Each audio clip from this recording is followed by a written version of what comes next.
Bonjour à tous et bienvenue pour ce 3e épisode de Kotatsu, votre podcast mensuel sur l'animation japonaise.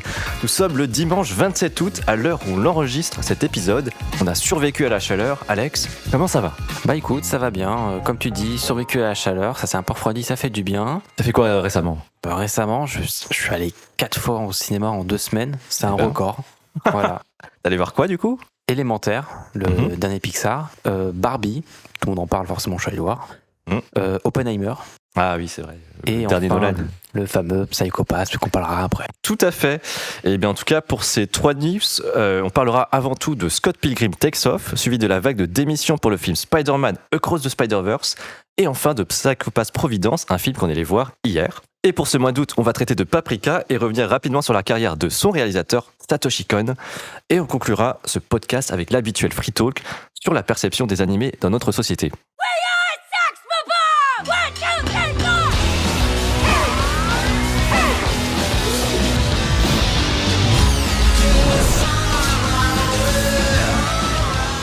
Le 17 novembre prochain sortira Scott Pilgrim Takes Off sur Netflix. C'est une série animée basée sur les romans graphiques de Brian Lee O'Malley, où l'on suit Scott, un jeune adulte qui se retrouve à combattre les 7 ex-petites amies maléfiques de son crush, Ramona Flowers. Tout cela dans le but de gagner le cœur de la jeune fille. Après la bande-annonce, on semble déjà retrouver tout ce qui fait un peu l'esprit de la BD, l'humour, l'action, les références à la culture pop. Je trouve d'ailleurs que le rendu visuel est très fidèle à la bande dessinée, qu'on a une direction artistique assez différente de ce qu'on pourrait attendre d'une adaptation de BD occidentale. Et en fait, c'est bien normal puisque la série est produite par le studio japonais Science Saru.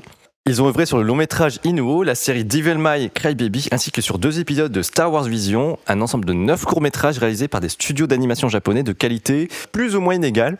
Savoir qu'on avait eu droit en 2010 une adaptation en live-action réalisée par Edgar Wright, intitulée Scott Pilgrim vs. The World. Edgar Wright, si vous ne connaissez pas, c'est un réalisateur, scénariste et producteur britannique connu pour son style visuel distinctif, son sens de l'humour et son utilisation assez créative en fait de la musique dans ses films. Et on le ressent clairement dans le film que j'avais vu à l'époque dans un cinéma à Montbéliard avec des amis. Est-ce que tu l'avais vu toi à l'époque, Alex ? À l'époque, non pas sorti au cinéma, je l'ai vu bien plus tard. J'avais notamment une amie qui était allée le voir et qui était à fond dedans et qui me le recommandait chaudement, et je l'ai vu des années plus tard et franchement j'ai bien accroché au film. Ouais, tu l'as vu quand du coup ? Je sais pas si tu te souviens. Non, je pourrais pas te dire, okay. Mais c'était vraiment quelques années après sa sortie au cinéma. Ouais, ok. En tout cas, ce film était incroyable à l'époque, mais malheureusement il était peut-être trop niche, trop geek, puisque le film a eu droit en tout cas à un échec au box-office. Il n'est pas parvenu à rembourser son budget initial de 60 millions de dollars. Et en fait, au fur et à mesure que les années passent, le film est devenu culte avec le bouche à oreille. Je pense qu'on n'a pas à s'inquiéter en tout cas pour le devenir de la série, puisque le contexte est différent aujourd'hui. Et chose à noter d'ailleurs, les acteurs du film seront de retour dans leurs rôles respectifs. Donc Michael Cera pour Scott Pilgrim, Mary-Elizabeth Winstead pour Ramona Flowers. Et si vous ne le saviez pas, il y avait également dans le casting de l'époque Brie Larson et Chris Evans qui incarnent en fait Captain Marvel et Captain America pour reprendre leur rôle d'Envy Adams et Luke Lee. Et voilà, je pense que je reprendrai peut-être mon abonnement Netflix d'ici là, sauf si tu réussis à me convaincre que l'adaptation de One Piece sera réussie, Alex. Ah bah ça je te dirais fin août il me semble. Effectivement, dans 4 jours. Mais en tout cas, assez curieux aussi de voir cette adaptation de Scott Pilgrim. Ça te tente, t'as vu les images, c'est déjanté quoi. Enfin, ouais, c'est vraiment. Ça, j'avais pas lu la BD, mais ça a l'air assez fidèle comme tu as dit, et c'était déjanté. Moi j'avais lu la BD au lycée. Et encore une fois ma mémoire a éclaté, donc je n'en ai aucun souvenir si ce n'est que c'était cool. Mais je crois même que j'ai vu le film et après avoir vu le film je me suis dit il faut que je lise la BD et voilà. Et j'avais bien sûr lu de manière très légale. Mais voilà. On va en dire plus. On peut s'arrêter sur cette news et on va passer à la prochaine news qui est un peu moins joyeuse, Alex. On va parler de Spider-Man. C'est ça. Être Spider-Man, c'est faire des sacrifices. Tu dois choisir entre sauver une personne et sauver tous les univers. On va continuer avec une news qui date en réalité de juin, mais qui mérite que l'on s'y attarde. Dans un rapport du site Vulture, un média qui regroupe des news autour de la pop culture, on y apprend les conditions de travail, disons difficiles et chaotiques d'un film qu'on a adoré, Spider-Man Across the Spider-Verse. La production s'est avérée si difficile que plus d'une centaine d'artistes seraient partis avant la complétion du film. La sortie du film, initialement prévue pour avril 2022, s'est même vue retardée à 2 reprises avant de finalement sortir en juin 2023. La pandémie n'a pas aidé, certes, mais plusieurs membres de l'équipe citent le producteur-scénariste Phil Lord comme l'une des principales raisons de ses départs, en particulier pour son incapacité à conceptualiser l'animation 3D au cours des premières étapes de planification. De nombreux animateurs étaient en manque de travail pendant 3 à 6 mois en 2021 parce que Lord changeait encore ses plans pour le film. Et lorsqu'ils recevaient enfin leurs tâches, ils ont dû forcément rattraper tout ce retard en travaillant plus de 11 heures par jour, sans week-end, pendant 1 an. C'était vraiment l'horreur, quoi. C'est l'horreur. C'est vraiment chaotique. Chaque plan du film devait systématiquement être validé par Lord. Il y avait des changements incessants sur des scènes du film alors qu'elles étaient déjà validées. Lord le dit lui-même, si ce changement permet d'obtenir un meilleur film, pourquoi ne pas le faire ? C'est fou quand même de se dire ça. Ouais, mais c'est la perfection, je suppose, mais oui, ça a ses limites au bout d'un moment. Bref. Ouais. Un changement au niveau du scénario entraîne une modification du storyboard, puis de la composition, de l'animation, et enfin de la composition finale, donc les ajustements de la caméra. La vice-présidente exécutive et directrice générale de Sony, Michelle Grady, a elle-même admise que les affirmations des animateurs étaient fondées, mais déclare aussi que cela arrive dans chaque film. Vincent, je sais que toi t'as adoré ce film, tout comme moi. Qu'est-ce que tu ressens quand tu apprends ce qu'il s'est passé durant la création de Spider-Man ? Ça fait chier, quoi. Non, mais vraiment, ça fait vraiment chier, quoi. En fait, j'ai adoré ce film.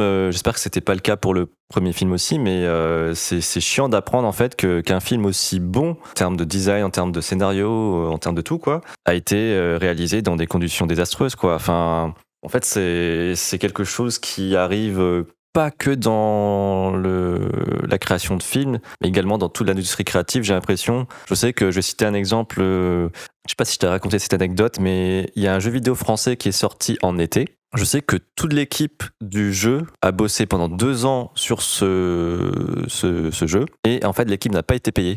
Ils ont pris des sorties d'école et bon, ça sortira peut-être un jour, mais c'est une autre situation, mais ça reste quand même.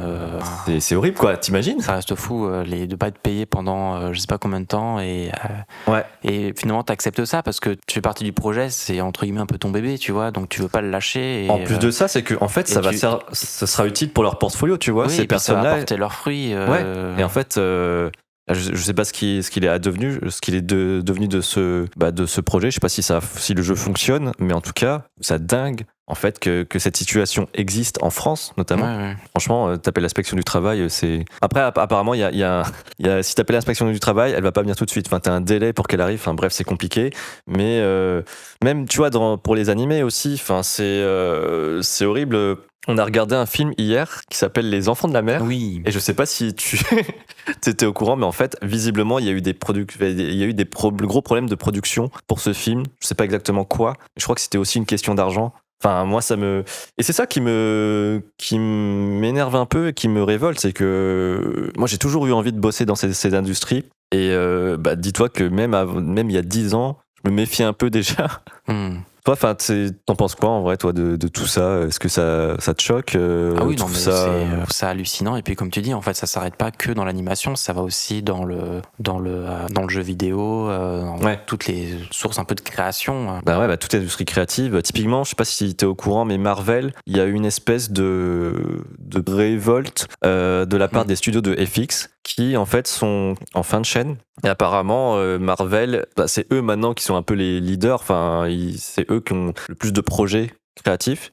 Et en fait, quand ils vont faire appel à une société de FX, souvent ils vont avoir un temps très limité pour faire, des effets de particules, tout ça. Ouais, mais c'est quand même juste parce que la prod ont des exigences et veulent sortir X films ou épisodes pendant des durées très courtes. Et en fait, ça cravache, ça n'arrête pas. Marvel, c'est une prod quasiment tous les 2 ans. Et je sais que j'avais regardé une interview d'une artiste FX qui avait témoigné sur une chaîne YouTube qui s'appelle Atom, qui lui, c'est un mec qui est spécialisé dans les FX, qui vulgarise les FX. Et en fait, une artiste qui a bossé sur des effets de particules d'impact, donc c'est dans le film Shang-Chi où t'as une scène dans le train où tu as le héros qui esquive un coup et en fait t'as des effets de particules du coup qui jaillissent et elle a passé, je sais plus, je crois que c'était 1 mois. En gros, en fait, mais c'est 1 mois pour la validation, donc elle a passé genre, je sais pas, 1 semaine, le temps de valider et que Marvel soit content, ça a pris 1 semaine, mais juste pour des effets de particules Et en plus, dans la vidéo, elle disait qu'elle avait un collègue qui avait bossé sur une bouche d'égout. Et genre, juste la modèle de la bouche d'égout, ça a pris 3 mois pour valider. Enfin, c'est fou, quoi. Mais au-delà de ça, en fait, ça c'est un autre problème. Mais tout ça pour revenir que, comme on l'a dit, en fait, dans les films d'animation, le jeu vidéo, il y a, je sais pas pourquoi, il y a toujours une mauvaise gestion du planning. Enfin, vraiment, il y a quelque chose qui revient tout le temps. Et il y a toujours pas de solution en 2023, quoi. C'est assez dingue, quoi. Mais j'ai l'impression que ça impacte même des films d'aujourd'hui. Enfin, je sais pas si t'as un exemple d'un film où ça se passe bien. Après, déjà, pour revenir sur la problématique que tu disais, effectivement, même si c'est pour revenir à Spider-Man, le problème peut sembler venir en fait juste de Phil Lord, mais en vérité, c'est quelque chose qui est beaucoup plus large et qui va en fait concerner tout ce qui est studio et industrie du divertissement en général. C'est toujours le même problème, c'est que le film doit être rentable, et forcément la pression se répercute vers les producteurs et donc sur les équipes. Voilà. Et effectivement, comme tu me demandais un exemple, j'ai entendu parler du nouveau film Tortue Ninja, donc Ninja Turtle Teenage Years.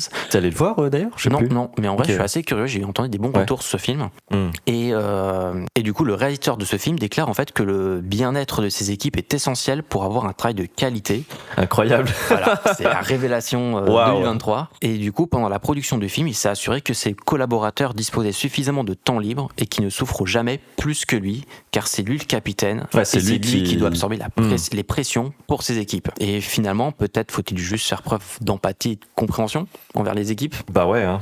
c'est aussi belle que ça. Voilà, être humain. Mais oui, mais parce que j'imagine que c'est dans l'industrie, c'est forcément l'argent qui domine, qui est le motif de tous ces problèmes en fait. De toute façon, comme on dit, hein, on vit pas d'air et d'eau fraîche. Hein, donc, et forcément, on fait quelque chose pour que ce soit rentable. Ouais. Mais des fois, on en oublie en fait ses propres équipes.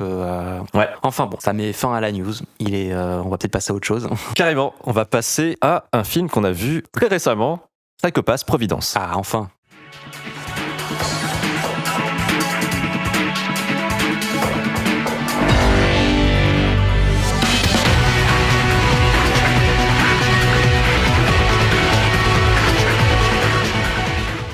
Cette troisième nuit, c'est un peu particulière puisqu'on va vous parler du film Psycho Pass Providence, un film que l'on a vu hier soir au Mégorama de Montigny. Le film est uniquement diffusé le 25 et le 26 août au cinéma, ce qui veut dire que vous ne pourrez plus le voir à l'heure où on diffuse ce podcast, mais c'est pas grave, on va vous en parler. Je suppose qu'il sera ensuite disponible sur Crunchyroll. Crunchyroll qui propose d'ailleurs une vidéo récapitulative de 10 minutes si vous ne connaissez rien à l'univers de Psycho Pass. Et pour les flemmards, vous résumer très rapidement ce que c'est.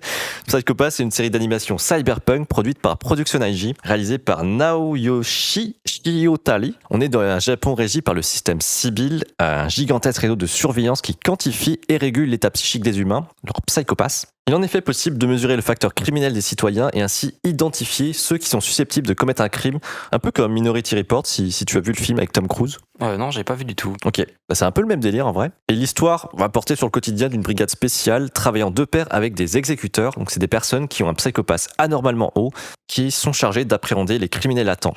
La série est notamment connue pour traiter de thèmes comme le libre arbitre, le contrôle de masse, la nature humaine.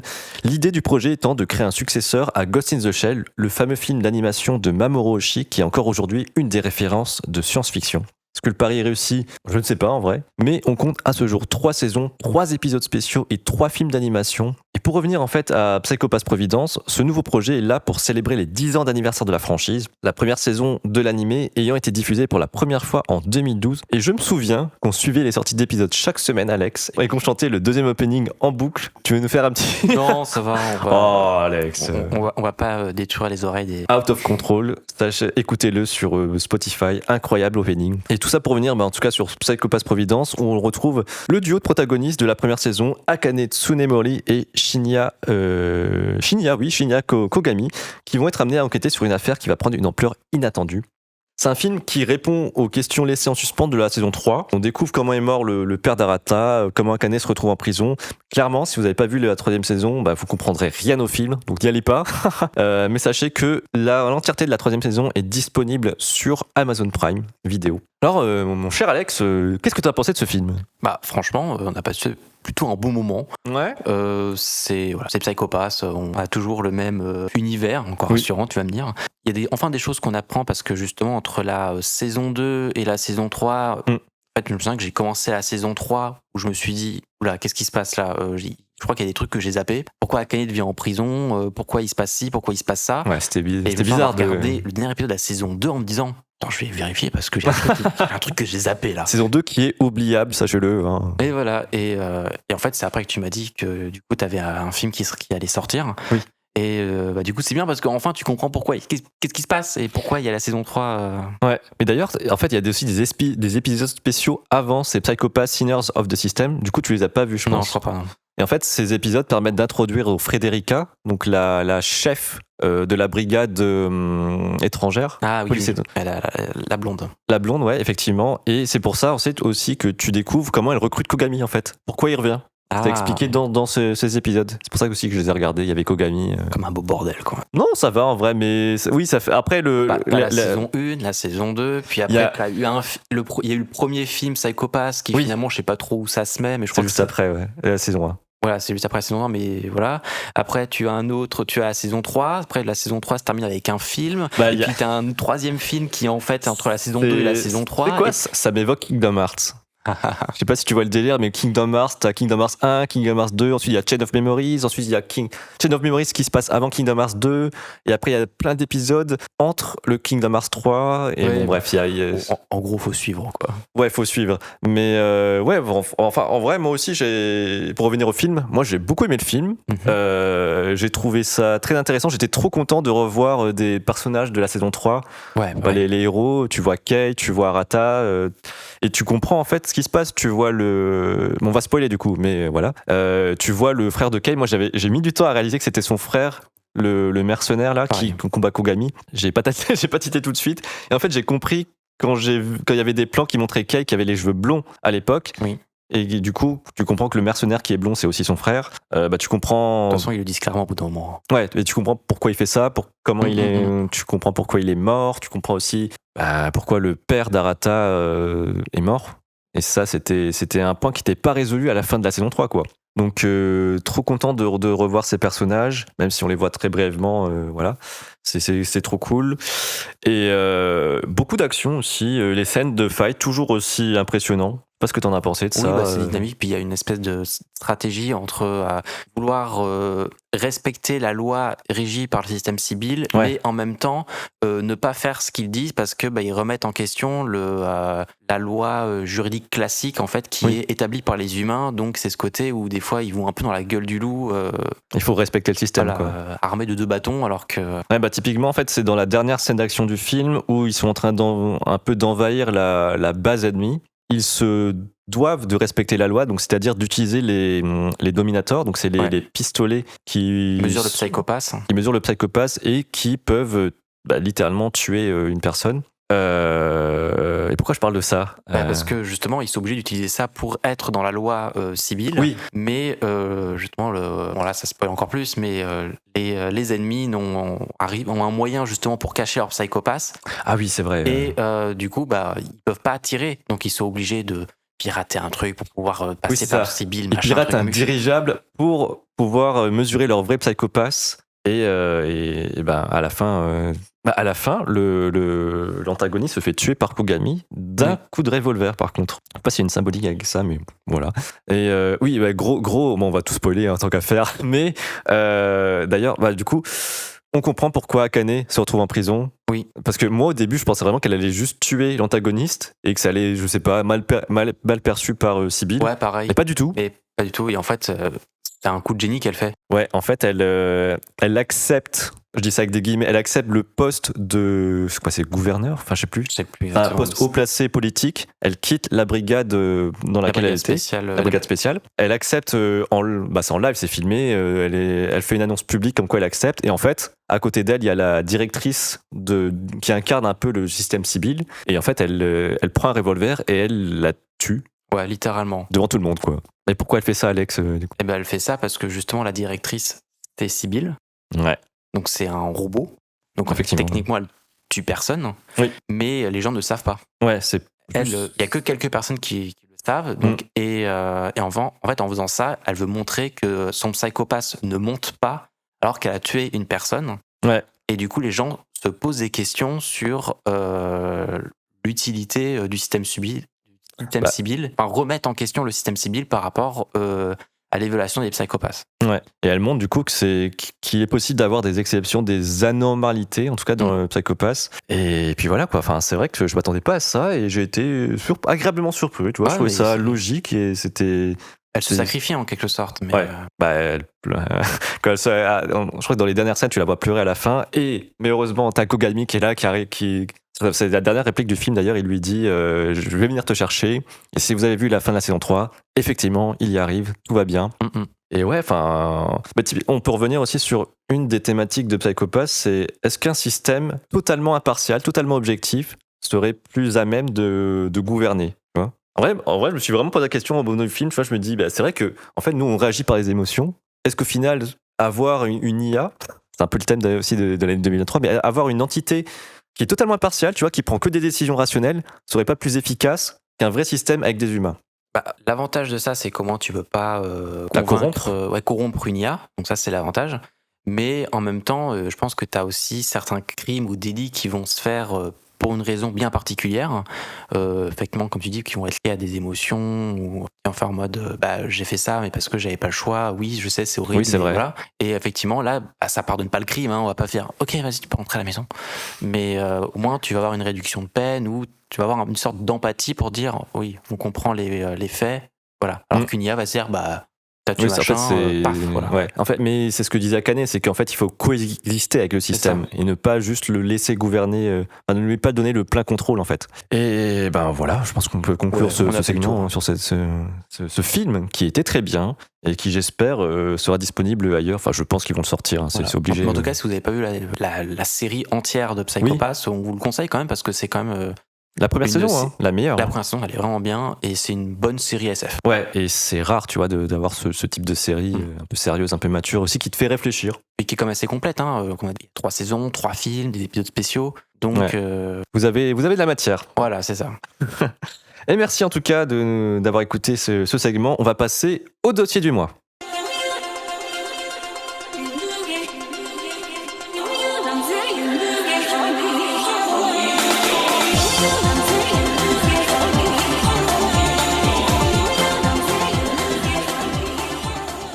On ne peut pas commencer à parler de Paprika sans évoquer son réalisateur, Satoshi Kon. Il est né le 12 octobre 1963 à Sapporo.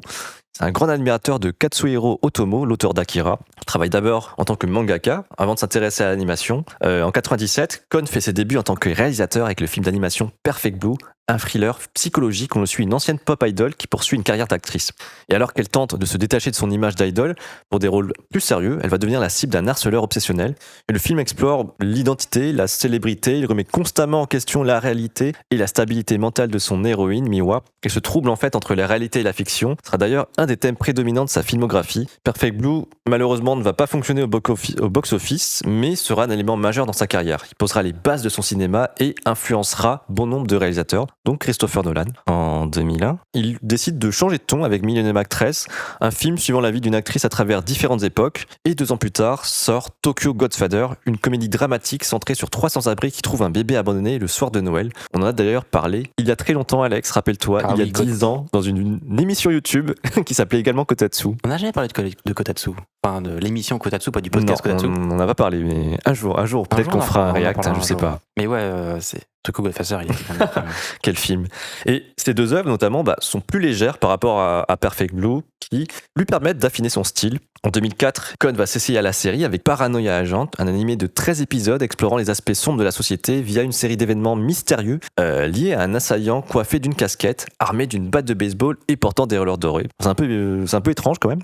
Et nous voici désormais en 2006 où Kon réalisera son ultime film, Paprika.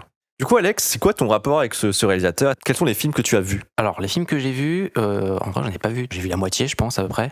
Ouais. Donc, j'ai vu Tokyo Godfather, Paranoia Agent, Paprika, et c'est tout. Mais c'est vrai qu'on a écouté un documentaire de Satoshi Kon et Perfect Blue me fait bien envie aussi, même si ça a l'air un peu badant. C'est très badant. Je dirais qu'il faut être prêt psychologiquement parce qu'il y a des choses un peu graves qui se passent. Faut être prêt quand même à voir ça. Et la mise en scène va faire que tout le film, tu vas être un peu mal à l'aise, vraiment. Mais c'est fait avec Maestro. Et je te le recommande vraiment. C'est un de mes films préférés de sa filmographie. En vrai, il te reste que ça. Hein. Il te reste en tout cas Million Actress et Perfect Blue, quoi. Ouais, c'est ça, c'est ces deux-là. Mais en tout cas, Satoshi Kon, il a vraiment sa propre identité, toujours les mêmes thèmes qui reviennent. Et c'est cool de voir un réalisateur faire ce genre de choses. Hein. Ouais, en tout cas, on va clore ce segment portrait. Je pense qu'on peut passer directement sur la partie no spoil.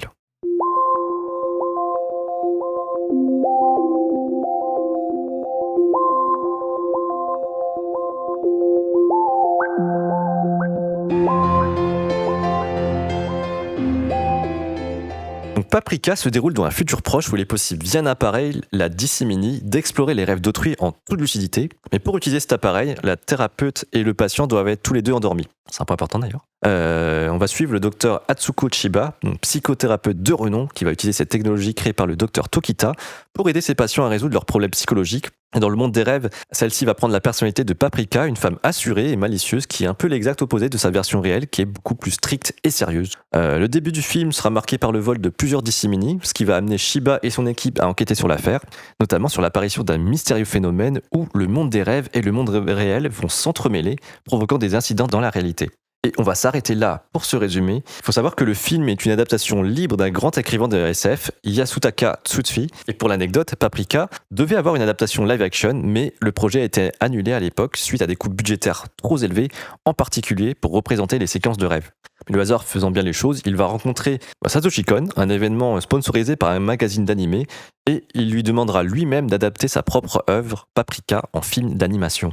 Et du coup, Alex, toi, je crois que tu as les DVD, c'est ça ? Ouais, j'ai les DVD. T'as le DVD, ouais. Donc tu l'as revu très récemment. Est-ce que tu trouves que le film a bien vieilli, selon toi ? C'était ok de le revoir là, maintenant, en 2023 ? Franchement, carrément. Et puis, ce genre de film d'animation, même si d'ici une dizaine d'années, je pense qu'il n'aura pas vraiment vieilli. Puis, c'est un peu comme Akira. Tu parlais d'Akira tout à l'heure. J'avais revu Akira il y a peut-être 2 ans, 3 ans. Ouais. Et ce côté un peu manga, un peu vidéo, entre guillemets, ça apporte un charme. Je suis d'accord, mais je trouve que Akira, tu ressens plus que ça a daté. Par contre, Paprika, honnêtement, tu le compares à des animés actuels. Ah oui, non, mais. Je trouve que le rendu graphique, il reste très. Enfin, il a pas vieilli, quoi. Ah oui, non, mais c'est nickel, il n'y a rien à dire. Hein. Mais en tout cas, en revisionnant Paprika, ça va être la 3e fois que je le revois. Ouais. Depuis que j'ai connu. Je me demande si j'ai pas commencé par les films de Satoshi Kon par ce film, justement. Et il est toujours aussi bien. Et voilà, ce soit par rapport au thème abordé, le graphiquement parlant, les différents cuts. Enfin, vraiment, on détaillera ça plus en détail. T'avais des souvenirs, toi, un peu de ce film ou pas ? En vrai, ouais, déjà la musique. Oui, la musique. Franchement, juste la musique de l'opening, elle est incroyable. C'est le thème principal. Ouais, mais c'est... vraiment, t'écoutes la musique, tu comprends tout de suite ce que ça va être. Ouais, et la musique s'appelle La musique s'appelle Mediational Field. Je vous l'invite à écouter sur YouTube, elle est incroyable. Visiblement, c'est fait par un compositeur de renom qui a vraiment marqué aussi les œuvres de Satoshi Kon. Il a aussi bossé sur l'opening de Paranoia Agent, Millionaire Actress. On le ressent vraiment je crois même que c'est lui qui chante d'ailleurs. Voilà. Mais ça vous met direct dans l'ambiance. En tout cas, Paprika, c'est vraiment un film où l'on va retrouver un peu tous ces thèmes de prédilection, l'identité, le mélange entre le rêve et la réalité, le monde virtuel. Et comme je vous le disais, en fait, le film a même influencé des réalisateurs assez célèbres, comme Christopher Nolan, pour son film Inception. Typiquement, la scène des miroirs qui se brisent, la scène de poursuite dans l'hôtel, la scène de l'ascenseur, ou même la méthode pour revenir dans le monde réel où le personnage doit chuter. C'est littéralement des événements qui sont passés dans Paprika et que Nolan a repris dans son cinéma, dans son film. C'est pas son seul film où les gens se sont inspirés. Enfin, les films de Satoshi Kon ont beaucoup inspiré d'autres films. Il y a eu par exemple Perfect Blue avec. Alors j'ai pas vu le film, mais je sais qu'il y a une scène dans un bain. Oui. Exactement. Et cette scène a été reprise dans un film. Ouais, en fait c'est l'inverse du coup. Si tu te souviens dans le documentaire, en fait les deux réalisateurs se connaissent. Je crois que c'est Requiem quelque chose. Il voulait lui faire un hommage à Satoshi Kon. Exact. Non, c'est l'inverse. En fait, c'est Satoshi Kon. Ah, attends, je confonds. Non, mais justement parce que c'est le réalisateur. Oui, il lui a demandé. En fait, ils se sont rencontrés, je ne sais plus comment, mais effectivement, il lui a demandé s'il pouvait utiliser cette scène de son film. Et Satoshi Kon était très honoré en fait de lui dire qu'il ait pensé à lui. Il lui a dit oui, et c'est pour ça qu'on a cette scène exactement similaire où tu as un personnage dans son bain, qui a la tête enfouie dans l'eau et qui va crier dans l'eau. Enfin bref. On sort un peu de Paprika là, mais. On sort un peu de Paprika, mais voilà. Mais tout ça pour dire que c'est vraiment quelqu'un qui a influencé le monde de l'animation en seulement 5 films, quelques courts-métrages. Enfin, c'est ouf quand même de se dire ça. Et malheureusement, Satoshi Kon nous a quittés il y a 13 ans de cela, à l'âge de 46 ans, des suites d'un cancer du pancréas. J'avais vu la news à l'époque, il y a 13 ans, c'était quoi ? C'était du coup en 2010. Ça m'avait pas affecté parce que je ne le connaissais pas vraiment, je m'intéressais pas forcément aux créateurs des films à l'époque, et j'étais plus jeune. Ouais, j'avais 17 ans, mec. Un peu pareil, hein, quand j'ai appris la mort de Satoshi Kon, j'avais juste regardé Paprika, je me disais c'est dommage, tu vois, parce que le film était sympa, mais. Mais tu savais quand même que c'était lui qui avait fait Paprika ? Oui, le nom me revenait, mais après, c'est comme d'habitude, je regarde des trucs, et puis je sais pas forcément quel réalisateur qui l'a fait. C'est au bout d'un moment, quand tu lis les films et les machins, que tu te fais mais en fait, c'est chiant qu'il meurt. Ouais. Mais je crois qu'il avait fait une exposition à Paris. J'étais pas à Paris en plus à l'époque, mais je crois qu'il y avait tout un truc autour de lui pour célébrer son cinéma, quoi. Mais en tout cas, en voyant le documentaire, justement, qu'on parle de Satoshi Kon, je suis encore plus dégoûté qu'il doit décéder. Oui, parce que ils en parlent rapidement dans le documentaire, mais en fait, son prochain film s'appelait Dream Machine. C'était, je crois ça devait être une espèce de comédie ou un film familial avec des robots et qui sont d'ailleurs teasés dans Paprika. On voit littéralement les personnages de son prochain film dans Paprika, dans le parc d'attractions. Oui, mais d'ailleurs, j'aimerais préciser sur ce point-là. Effectivement, excusez-moi, j'ai déjà oublié le nom du film avec les robots. Dream Machine. Voilà, était un film destiné à être un film familial, mais ne regardez pas les autres films de Satoshi Kon avec vos enfants. Ah oui. Surtout pas. Parce que c'est quand même ça. Ouais, surtout Perfect Blue. En fait, c'était un peu la démarche de Madhouse, donc le studio qui produisait les films à l'époque. Ils voulaient vraiment faire quelque chose de plus sérieux, de plus mature, plus adulte, comme ils disaient. Exactement. Donc oui, c'est pas quelque chose que vous regardez avec vos enfants, quoi. C'est pas du tout le divertissement, mais il y a des sujets qui sont forts et que les enfants vont pas forcément comprendre et même, je pense, les effrayer. Ouais.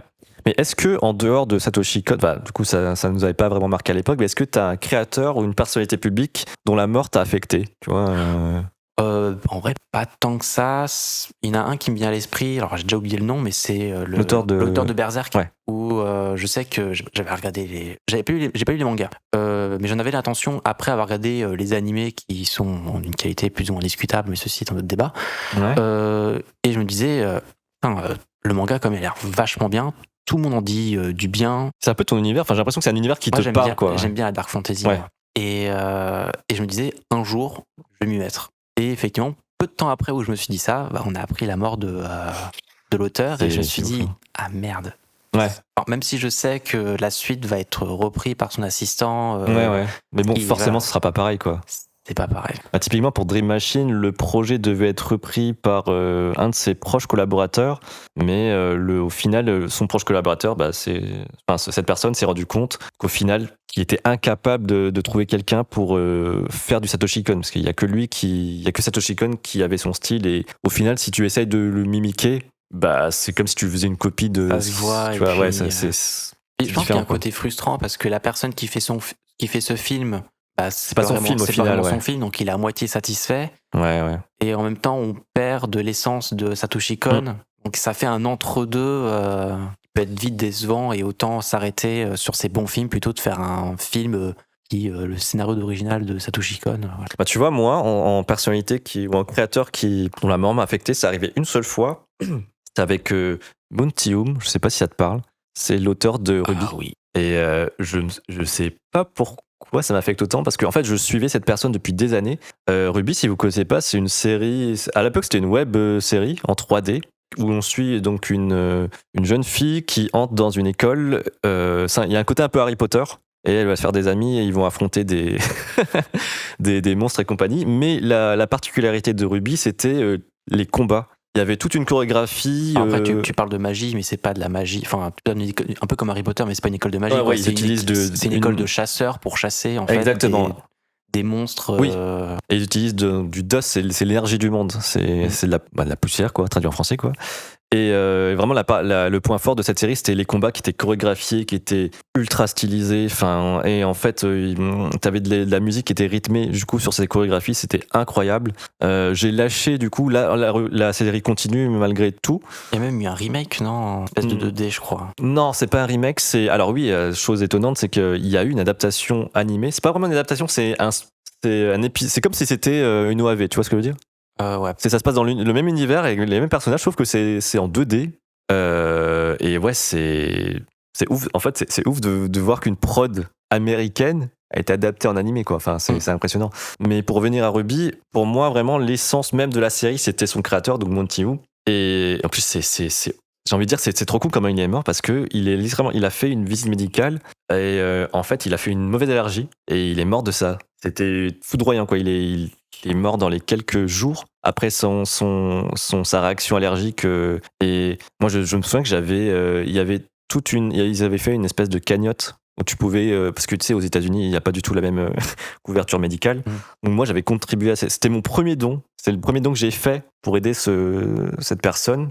Et bon, malheureusement, voilà, il est décédé. Et je sais que c'était quelqu'un qui luttait aussi. C'est un peu ironique, mais c'est quelqu'un qui luttait contre le temps, tu vois. En fait, j'écoutais pas mal de podcasts où il intervenait. Et lui, il expliquait que lui, il essayait de gagner du temps dans son quotidien de tous les jours. Un exemple très bête. Le micro-ondes pour réchauffer un plat, en fait, je crois qu'il appuyait sur... tu sais, au lieu de mettre 60 secondes, il appuyait sur les boutons les plus proches qui faisaient 50 secondes parce que, en fait, au final, il gagnait 10 secondes. Enfin, c'était 10 secondes, c'était pas... il optimise le temps. Il optimisait le temps, quoi. Et c'est débile, mais il avait c'est cette façon de raisonner. Vraiment, on se retrouve dans son travail, quoi, pour faire des trucs aussi... créatif. Et vraiment, je vous invite vraiment à regarder les 3 premières saisons qui étaient faites à l'époque avec le logiciel Poser. On voit vraiment l'évolution aussi au début, c'est un peu de la 3D, pas forcément très... En fait, c'est pas joli, mais ça s'améliore avec le temps. Oui, alors, c'était pas joli parce que c'est fait sur Poser, c'est un logiciel 3D, mais par contre, l'animation, elle est supérieure à ce que vous allez voir maintenant dans les prochaines saisons. Parce que du coup, ils sont passés sur Maya, je crois. Du coup, t'as pas les mêmes outils. Ce qui fait que, aussi, t'as pas le même génie, tout simplement. Enfin, honnêtement, tu passes de la saison 3 à la saison 4. En plus, ils ont viré son proche collaborateur qui était là un peu pour prendre la relève. Bon, ils sont embrouillés. Bref, c'est trop dommage. Et en fait, les combats de Ruby de la saison 4, ça n'a rien à voir. C'est sans saveur. Enfin, honnêtement, c'est mal animé. J'ai pas regardé du coup ce qui s'est passé après. Peut-être que l'histoire est bien, mais bon, ça m'a un peu dégoûté. Mais ouais, c'est quelqu'un qui m'a marqué vraiment. Ouais, je me souviens que quand il était décédé, ça t'avait beaucoup marqué. Je me souviens. Bah, tu sais quoi, c'était un an après. Il est mort en février 2015. C'était un an après après mon visionnage de Your Line in April. Je te jure que depuis ces deux événements, je me questionne vraiment sur un peu combien de temps il me reste à vivre, tu vois, qu'est-ce qui se passe si je meurs du jour au lendemain. En fait, ça m'a remis en perspective des sujets sur lesquels je m'en fichais avant, tu vois. On rappelle que c'était une émission tout public. Bref, pas de morbide, s'il vous plaît. C'est pas morbide, Oui, non, mais je comprends ce que tu veux dire, mais il faut vivre sa vie comme on peut et comme on veut. Non, mais c'est ça, mais c'est exactement regret, ça, c'est essayer de vivre sa vie sans regret. Bon, on part un peu loin, mais moi, je te jure que ça m'a vraiment impacté sur ce point de vue-là. Enfin, sur cet aspect, quoi. Soyez heureux. On va clore, en tout cas, on a un peu digressé, mais bon, voilà, je pensais que c'était important de parler un peu de ces questions-là. Mais je pense qu'on peut effectivement clore cette partie non spoil et passer sur la partie spoiler. Yes.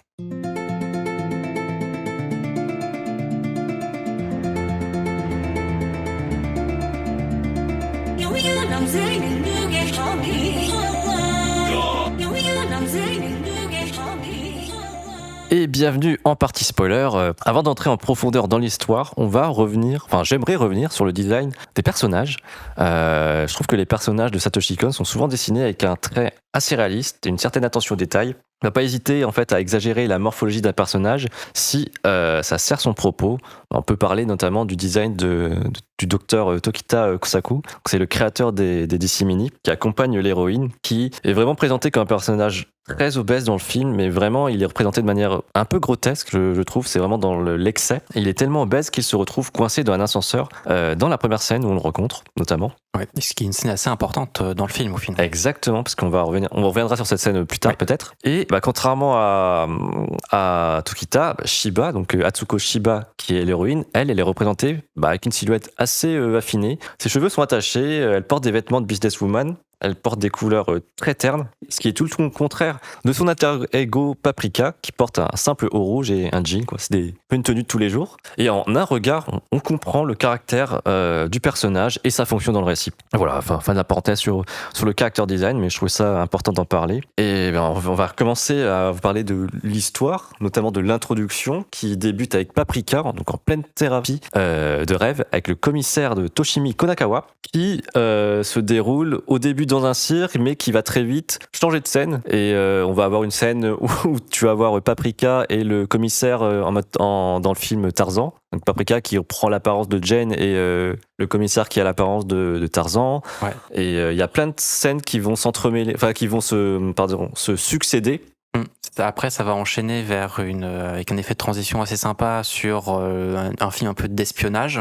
Oui. Ensuite, vers un film un peu plus romance, scène de combat un peu romance et tout, plus léger. Mm-hmm. Et après, effectivement, là, on va aller dans une scène bien particulière qui va être liée en fait au traumatisme du commissaire. Exactement. Et qui, en fait, c'est là où il bloque. Ouais, et en fait, tout ça est mis en scène avec des match cuts. Donc, un match cut, c'est quoi ? C'est une transition entre deux scènes utilisant la même composition, le même son ou la même action. Par exemple, dans l'introduction où Paprika donne un coup de mallette sur un assaillant, dans la scène suivante, on la voit dans la même position, mais tenant une guitare. Ouais. Et ça permet vraiment de fluidifier l'action. C'est cohérent aussi avec le propos du film.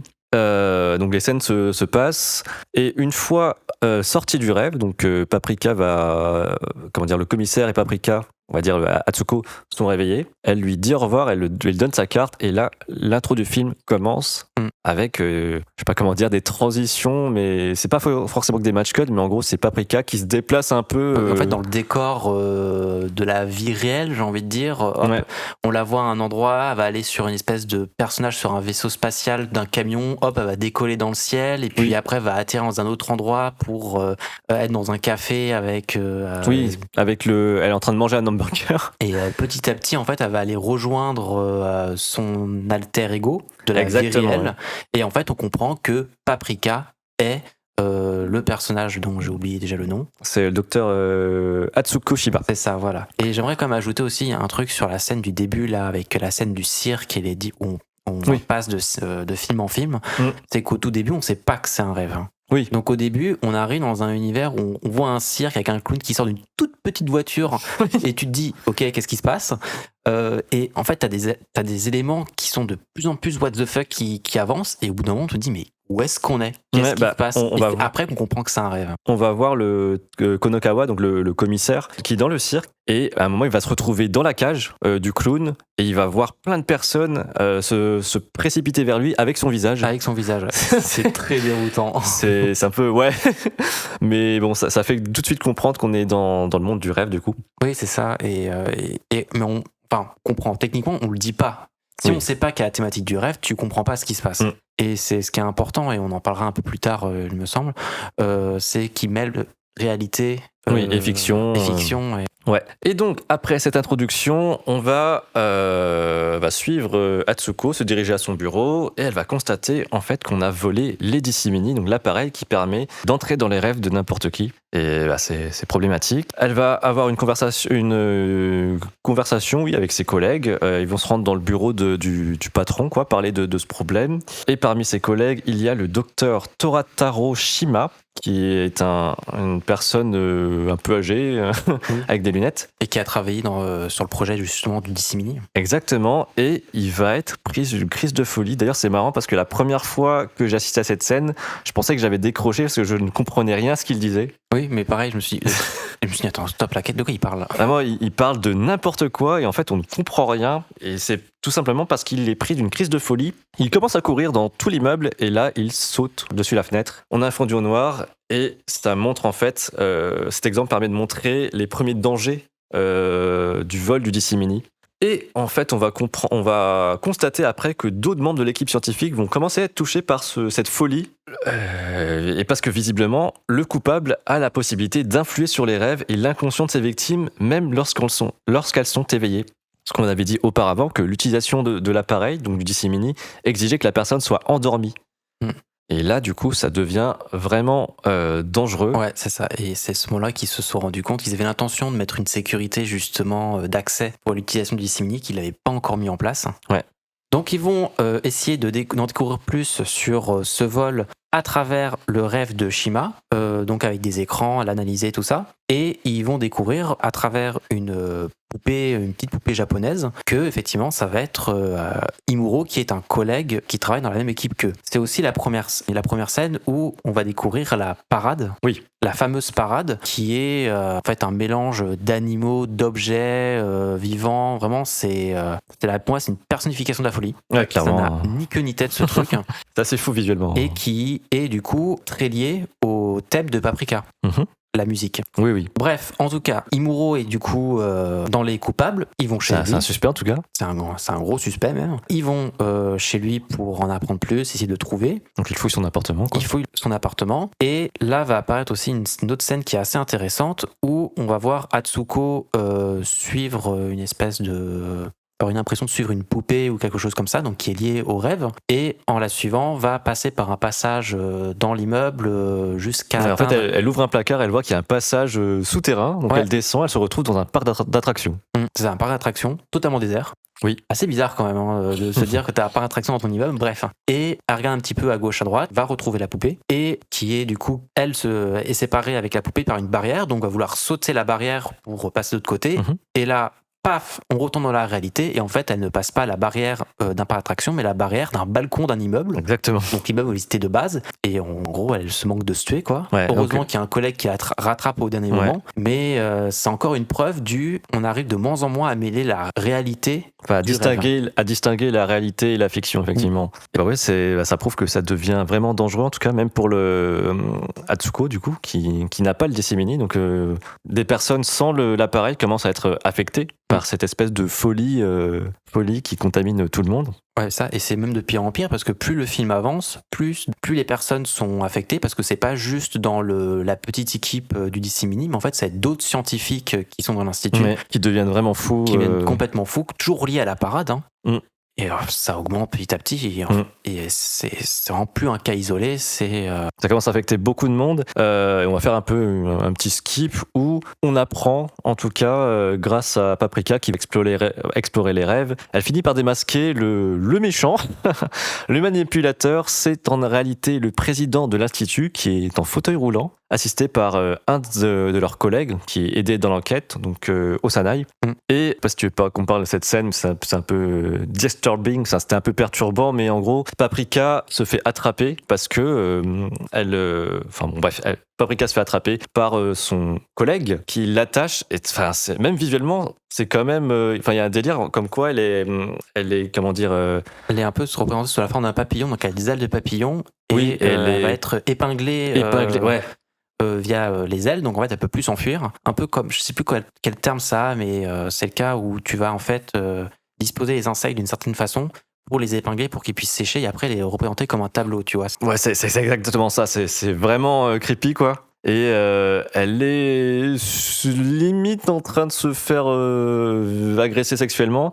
Parce que en fait, donc elle est sous la forme de Paprika déjà. Oui. Et Osanai visiblement est amoureux de sa version réelle, donc du professeur Atsuko. Et à un moment, il met sa main dans son corps et il avance sa main du coup de son ventre à sa tête, ce qui, scinde la couche. En fait, elle fait comme si tomber le masque Paprika pour voir la vraie Atsuko. Visuellement, en vrai, la scène est horrible, mais visuellement, c'est intéressant parce que du coup, on voit que Atsuko est à l'intérieur de Paprika. Mais heureusement, ce bon vieux commissaire Konakawa va arriver et va sauver notre héroïne parce que lui, entre-temps, il a réussi à surmonter son problème intérieur. Si tu veux parler de ça, Alex, typiquement. C'est super intéressant cette scène.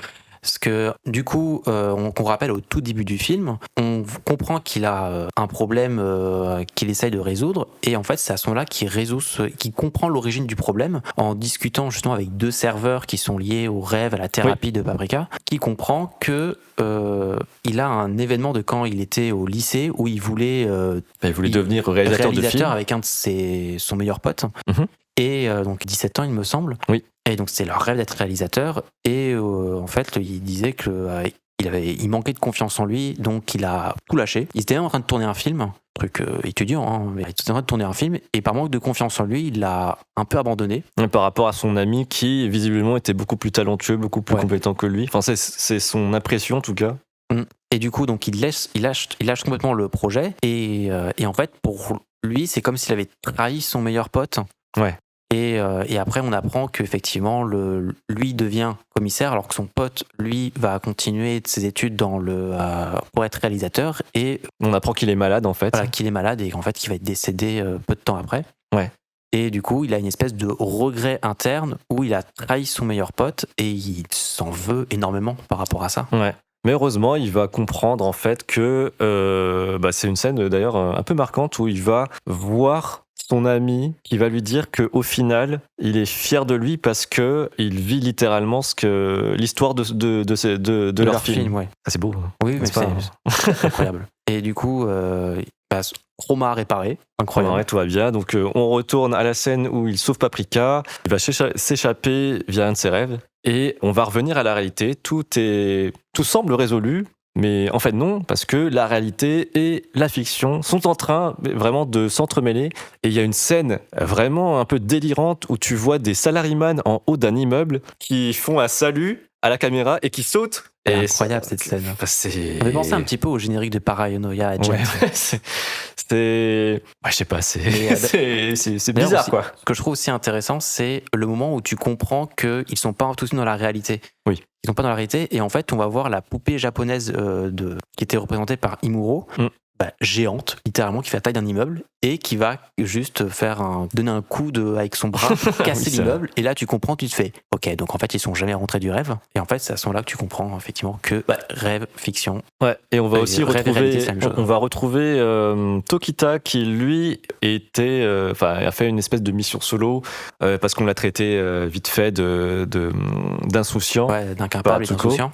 Donc il voulait se rendre utile et il est entré dans le rêve d'Imuro, mais malheureusement il est resté piégé dans le rêve, et on va le retrouver du coup dans la réalité, mais sous la forme d'un robot géant qui va s'encastrer dans un mur, ce qui fait écho à la première scène du film où il est il est piégé dans l'ascenseur, et on va avoir une espèce de reveal où on apprend qu'en fait Tokita il est amoureux donc d'Atsuko, l'héroïne, et que elle aussi finalement. Voilà, mais en fait ne voulait pas l'admettre. Ouais, en fait elle n'était pas sincère avec ses sentiments. Et en voulant du coup sauver Tokita, on a une petite scène où en fait elle rêve, c'est pas ce qui est arrivé, mais du coup elle rêve de cette scène où elle aide Tokita à sortir de l'ascenseur, et ils ont une discussion un peu intime, comme quoi comment dire, trouve laid. Qu'il est laid, qu'il est obèse, mais que être avec lui c'est toujours amusant, et que qu'elle est justement en disant ça, elle est enfin sincère avec elle-même, et ça montre qu'elle a évolué au final. Oui, c'est ça. Bon, en fait, c'est juste qu'elle a écouté ses sentiments. Elle a écouté son cœur, Alex. Elle a écouté son cœur. C'est beau. Et on a une dernière scène finale où on a le président qui prend la forme d'une espèce de géant ténébreux. Ouais, c'est ça. D'ailleurs, il me semble qu'il voulait mêler rêve et réalité, parce qu'à la base, il voulait prendre le corps de Osanai, c'est ça ? Osanai, c'est le collègue qui a agressé Atsuko. Ouais, c'est ça. Parce qu'il en avait marre d'être en fauteuil roulant, il voulait vraiment revivre sa vie. Et là, ce qui est bizarre, donc j'y pense, c'est que dans le monde du rêve, il est aussi en fauteuil roulant. Enfin, il peut pas se mouvoir comme il veut, je crois. Oui, mais à la fin, oui. Ah si, à un moment, il prend la forme d'une baleine et d'un arbre aussi. Ouais, après, c'est un peu chelou ces passages-là, mais à la fin, effectivement, il se tient sur ses jambes. Ouais, enfin, il est Effectivement. Comme une espèce de géant type attaque des titans. Et du coup, Paprika, donc pas Atsuko, Paprika va l'affronter en quelque sorte, mais elle va commencer à... Alors, elle a une forme, du coup, au début, je sais pas pourquoi, mais elle a une forme de gamine. Ah oui, mais ça, c'est pas la scène de fin, ça. Là, je parle d'une espèce de combat entre eux, quoi. Ah non, mais c'est Paprika, c'est Atsuko. C'est Atsuko. Oh oui, pardon, non. Du coup, c'est Atsuko qui va affronter le président sous la forme d'une enfant et elle va l'aspirer. Littéralement, elle va l'aspirer. Ce qui a l'air de fonctionner. En fait, elle grandit en même temps. Exactement. En fait, elle va grandir en même temps jusqu'à arriver à sa forme adulte. En fait, on a l'impression qu'en résoudant ses propres problèmes internes, elle a réussi à mettre fin à ce mélange entre réalité et fiction. Mais au final, maintenant que j'y pense, est-ce que au final, le coup de j'absorbe le méchant, quoi, le président, elle absorbe pas au final le monde du rêve qui revient avec elle? Enfin, je sais pas. C'est une théorie théorie de comptoir. J'avoue que je sais pas. Que la scène de fin est intéressante. On n'est pas encore je suis pas sûr d'avoir tout compris. Oui, on n'est pas certain de l'interprétation qu'il faut en tirer, mais heureusement, du coup, elle absorbe le président, ce qui met fin à tous les problèmes. Qu'il y avait dans le film, en fait. Ouais, par rapport au disséminé. Exactement. Et d'ailleurs, on apprend aussi que, via un épilogue, que Atsuko va se marier avec le Tokita. Félicitations. Bravo à eux.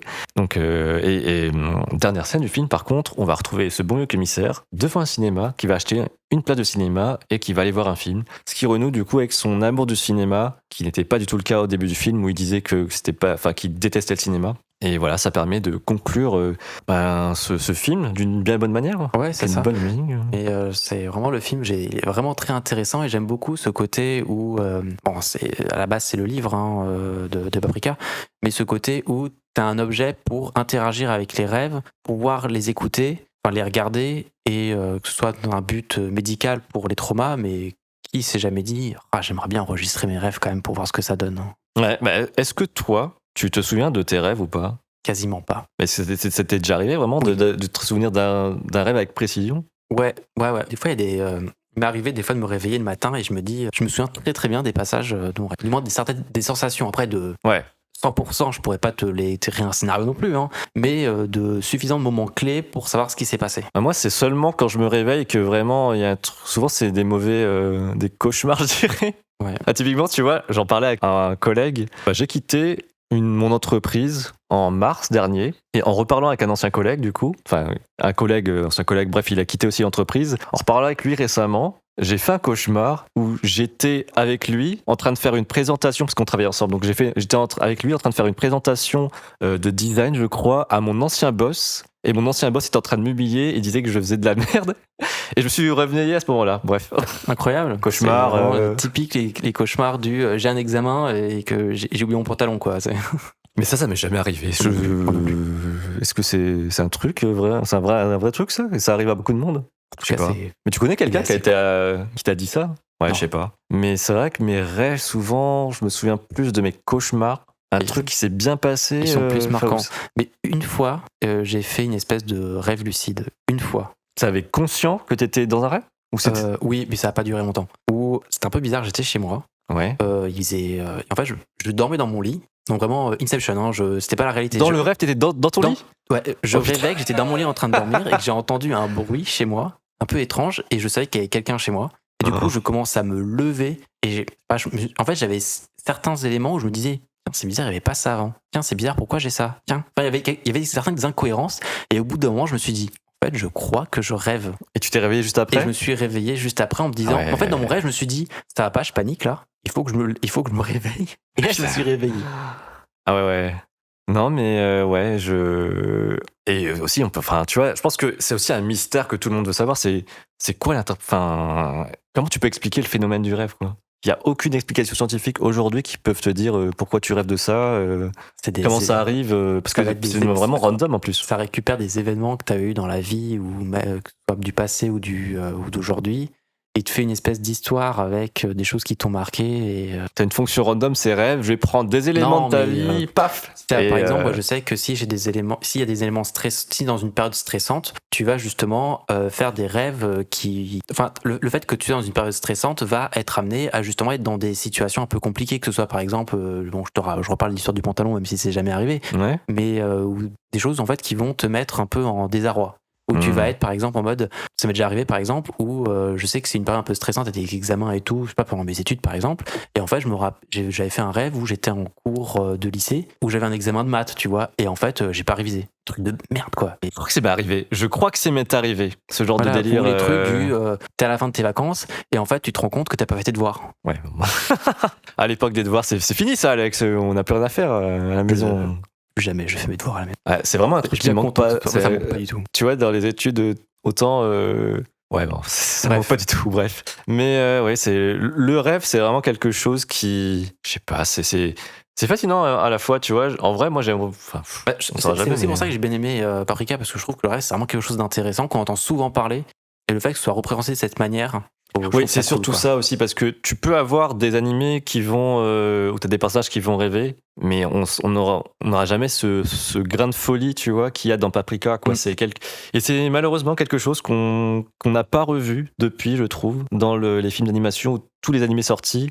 Est-ce que t'as vu, on va dire, un semblant de Satoshi Kon dans une production actuelle? Ah, là, comme ça, tu me prends de court. Probablement, mais là, je tu pas penses en tête. Moi, je pense pas. Hein. C'est rare, mais après, Satoshi Kon était quand même connu pour faire des films quand même déjà destinés plus pour un public adulte. Et que ce soit à travers les disséminés aussi, il y a aussi cette réflexion de la technologie et de l'usage de la technologie, tu vois, où en fait, on a certaines avancées qui vont être dans le bon côté, mais qui vont aussi avoir un côté sombre. Bah tiens, petite digression, mais intéressant. C'est quoi ton avis sur l'IA? Sur Midjourney, tu vois ce que c'est?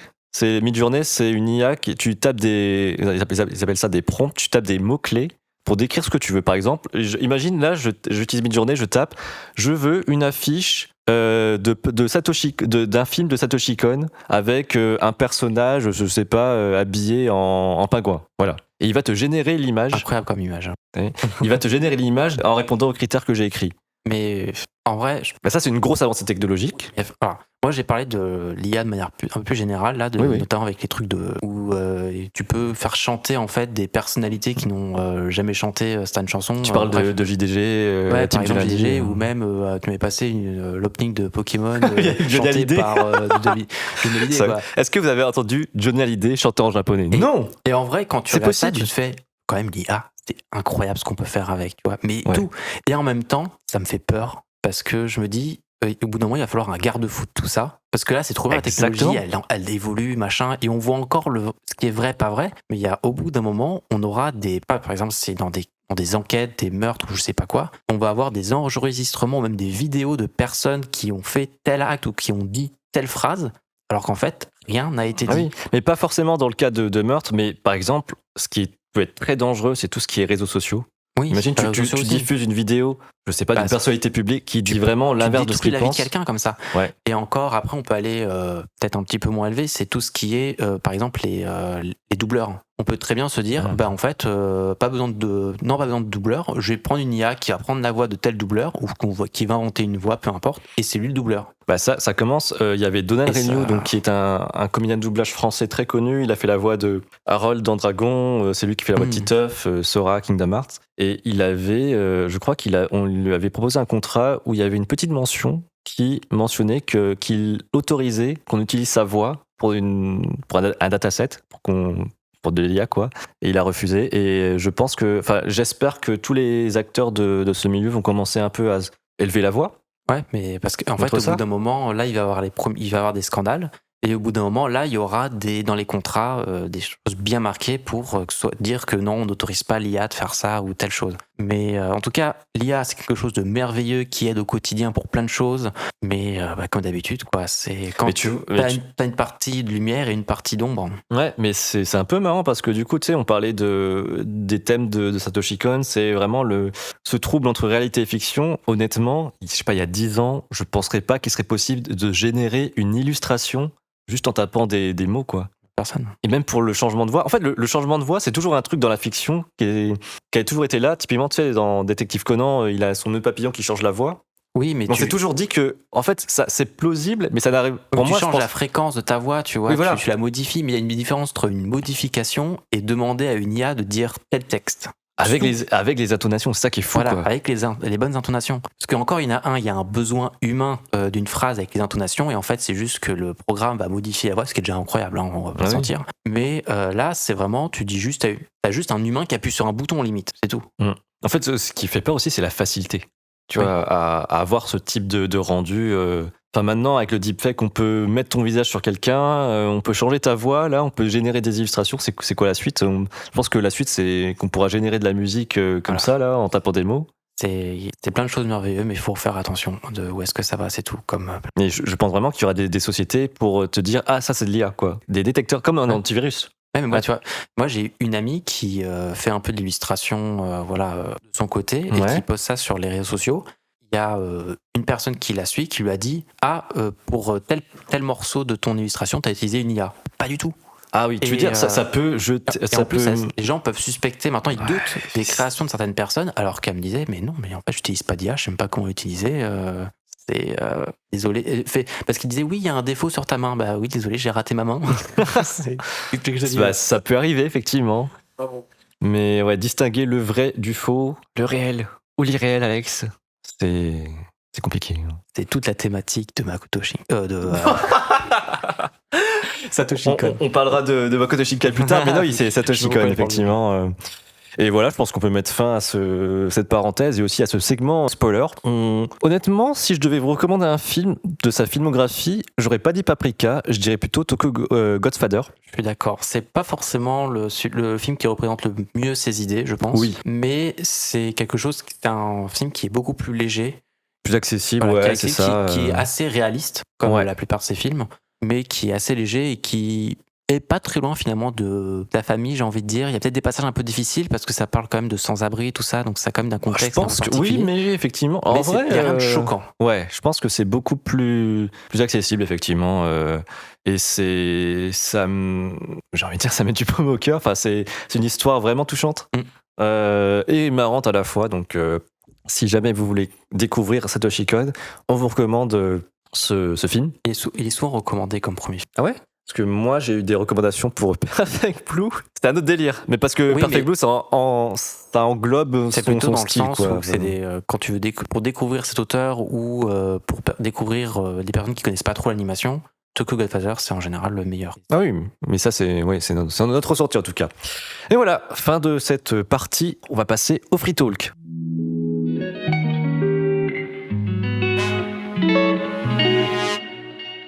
Et on va commencer ce free talk sur, je sais pas si c'est vraiment une question, c'est plutôt sur la perception des animés dans notre société. Ça a l'air d'être un sujet super sérieux, mais pas tant que ça. Et assez vaste. Assez vaste. En tout cas, Alex, déjà, avant de commencer, comment tu définirais un animé ? Alors, j'ouvre le dictionnaire. Non, mais pour moi, si on prend vraiment le terme animé, pour moi, c'est du dessin animé. Littéralement. C'est juste qu'on utilise le terme animé, non, parce que dessin animé a peut-être une connotation un peu trop enfantin. Alors, on préfère, je pense, utiliser le terme animé que dessin animé, mais ça reste du dessin animé. Au final, c'est des images qui se succèdent. Voilà. Pour moi, je sais pas pourquoi je pense ça, mais quand tu me parles d'animé, je vois, enfin, dans ma tête, c'est un dessin animé japonais. Oui, mais c'est la connotation qu'on a fait. Mais après, techniquement, c'est faux parce qu'on va très bien regarder des animés, mais qui ne sont pas forcément japonais. Oui. Mais je pense qu'on peut juste rester sur cette définition, sur le fait que ce soit juste du dessin animé. Oui. Tout simplement, que ce soit japonais ou pas, voilà. Et pour venir sur le sujet de ce Free Talk, la question va être est-ce qu'en 2023, on te juge sur le fait que tu regardes des animés ? Parce que avant, à l'époque, au lycée par exemple, regarder des animés, c'était pas un truc pour les cool kids, tu vois, c'était plutôt parler des filles, parler du foot. Est-ce que déjà, à cette époque, tu t'étais déjà fait juger par d'autres personnes sur le fait que tu regardais des animés ? Est-ce que c'était accepté à l'époque pour toi ? C'était pas forcément autour de mon cercle social amical, parce que souvent on est proche des personnes qui ont la même passion que nous. Oui. Mais je sais que par exemple au collège, t'avais ce anecdote, c'était par exemple Pokémon. Ouais. Arrivé au collège, Pokémon c'est la honte, tu vois, c'est pour les gamins, donc faut arrêter. Ah ouais ? Ouais, pour moi c'était ça. Collège, 6ème, tout de suite Pokémon. c'est pour les gamins, c'est la honte. Ok. Tu regardes Pokémon, tu joues à Pokémon. Ah, mais t'es un gosse, hein, tu vois. Et je me souviens que j'avais du coup envie un petit peu d'arrêter tout ça. Et puis au bout d'un moment, je me suis dit, mais non, c'est stupide en fait. J'aime trop Pokémon, j'ai pas envie d'arrêter. Mais C'est beau. effectivement, t'étais vite jugé par rapport à ça. Après, le dessin animé, je pense que je me suis vraiment intéressé aux animés au lycée. J'ai Oui. vraiment conscience de regarder des animés, c'était au lycée. Au collège, j'en parlais pas trop parce que je connais un petit peu tout et n'importe quoi. C'était pas Ouais. des animés japonais, c'était vraiment au lycée que j'avais ça. Et effectivement, au lycée, j'étais déjà avec des potes qui regardaient ça aussi, donc il y avait zéro problème. Mais par contre, c'était par exemple avec des membres de la famille ou parler avec des gens un peu Ouais, plus voilà, adultes qui n'ont pas du tout la même passion que toi. Je me souviens que quand je disais que j'aimais l'animation japonaise, j'essayais un petit peu de faire une tournure de phrase pour dire que c'était pas du dessin animé qui passait à 7h du matin pour les gamins, quoi. Oui, parce que t'avais peur qu'on te juge sur le fait que. Qu'on juge ma passion et que ouais. du coup forcément qu'on te juge aussi comme une personne un peu t'as jamais grandi, il est temps de grandir, t'es voilà, côté très enfantin. Ouais, comme un outcast. Moi, je sais pas trop. C'est surtout au lycée, effectivement, pareil, je pense. Parce qu'au collège, j'étais pas assez mature, I think. Pourquoi je parle en anglais? Je sais pas. Au lycée. Au collège, en vrai, j'avais commencé à regarder Naruto et quelques shonen. Je crois que j'avais commencé aussi à regarder Bleach. Mais c'est un peu comme le jeu vidéo. C'est au lycée, je revendiquais pas que je regardais des animés ou des jeux vidéo, quoi. Enfin, ou que je jouais à des jeux vidéo. C'est pas quelque chose dont je parlais beaucoup. Seulement à mes potes proches, effectivement. Ouais, c'est comme mes parents, tu vois, je disais pas, je regarde des animés, enfin, je parlais pas d'animé, et même aujourd'hui, quand je parle d'animé, je vais pas dire animé, je vais dire, je regarde de l'animation japonaise, tu vois. Ouais. Je sais pas pourquoi. C'est peut-être un remnant de cette époque, mais c'est vrai que je trouve qu'avant, forcément, et aussi, c'était avant le Internet, hein. Enfin bon. Il n'y avait pas toutes les communautés que tu peux rejoindre, les réseaux sociaux, il n'y avait pas ça encore. Donc c'est peut-être aussi parce que du coup on n'avait pas ces connexions qu'on restait un peu dans notre monde, tu vois, dans notre bulle. Et on n'était pas conscient qu'il y avait d'autres personnes qui avaient le même profil que nous et qui on était qui regardaient on aussi. était plus isolés d'une certaine manière et on était aussi dans une époque où je parle comme des vieux, mais bon, c'est pas grave. Ah bah t'as quel âge, Alex? Écoute, j'ai 29 ans et combien de mois déjà? Non, je sais que c'est moi qui a fait la blague, mais du coup, j'ai même pas le nombre de mois en tête. J'ai 29 ans et 24 mois, c'est ça? Non, j'ai plus. 24 mois. Ah oui, c'est vrai, putain, bref. Mais tu disais? Mais je sais même plus, j'ai oublié ce que je voulais dire. Ah, je vais pas pouvoir te rattraper là. Mais oui, en fait, on disait qu'à l'époque, on n'avait pas tout ce qui était réseaux sociaux, Internet, je ne sais plus. Oui, mais ça, en fait, nous, on est dans une époque où Internet était encore en train. Enfin, ils avaient déjà quand même pas mal évolué, mais ils continuaient à évoluer. Moi, je me souviens que quand j'étais au collège, c'était le PC de ma mère, tu vois, j'avais pas mon propre PC, c'était pareil, hein. C'était assez classique. Alors qu'aujourd'hui, tu peux très bien avoir moi, mon propre PC, je l'ai eu, c'était après le lycée. Enfin, lycée, peut-être après le lycée, tu vois. Ah, même pas pendant le lycée? Non. Ah, d'accord. Mais tu faisais comment pour travailler, par exemple, quand il fallait faire, je sais pas, parce que tout n'était pas à l'écrit La plupart étaient par l'écrit quand même au lycée. Hein. C'était rare que tu je travaillais sais. sur le PC. Je me rappelle plus. Et si c'était le cas, en fait, j'utilisais le PC portable que j'avais chez ma mère, quoi. Et tant qu'on reste là-dedans, du coup, ton premier téléphone. Parce que avant, chers amis, il n'y avait pas d'iPhone, il n'y avait pas de. C'était pas tactile. C'était pas tactile. Non, on avait les Nokia, les Samsung Corby. Est-ce que tu parles de mon premier téléphone à moi ou le premier téléphone qu'on m'a passé? Et mon premier téléphone, donc c'était ma mère qui m'avait filé ça. C'était un vieux Nokia, tu vois. Et en fait, je mettais ça au fond de mon sac. Et le but, c'était que si j'ai un problème, je puisse appeler quelqu'un. Ouais. Mais pas d'application. j'avais Snake, quoi. C'est tout. Ah oui. Oh là là. J'avais Snake et aussi un petit jeu de vaisseau trop bien. Ah ouais? Ouais, c'est ça, où tu dépassais les niveaux en évitant les tirs des ennemis. T'avais à chaque niveau des boss, un boss et tout. Trop bien, j'ai passé je sais pas combien de temps sur ces jeux. Bref. Et en fait, c'est vraiment au lycée où j'ai vraiment eu mon premier téléphone. Donc c'était ceux qui pouvaient un peu se clapper, tu vois, tic-tac là. Tu sais quoi? J'ai un ancien collègue qui cherche un téléphone à clapper. Il n'arrive pas à en trouver. Ouais. Et d'ailleurs, c'est assez drôle parce que maintenant, il y a un nouveau téléphone qui se. Oui, les flips. Ouais, les flips, et ils en font tout un événement par rapport à ça. Je trouve ça assez drôle. Bref, petite parenthèse. Et c'est vraiment à partir de là où j'ai eu vraiment mon premier téléphone. C'était à partir du lycée où là, effectivement, j'ai vraiment commencé à ajouter des amis, des machins. Il y avait une utilité. Ouais. Moi, j'ai dû acheter mon téléphone tout seul et c'était en terminale, quoi. Je m'en suis pas trop servi, c'était juste pour contacter. Effectivement, en fait, le téléphone avant, c'était vraiment un outil pour contacter en cas de besoin. Et aussi pour envoyer des textos. C'est vrai qu'il n'y avait pas tout ce qui était WhatsApp, Discord, Facebook. C'est galère. Ouais. Quelle époque. Mais pour venir au sujet, et même maintenant, j'ai un autre exemple en tête. Je parlais à une pote très proche. N'est-ce pas, Claire? Tu es une belle personne.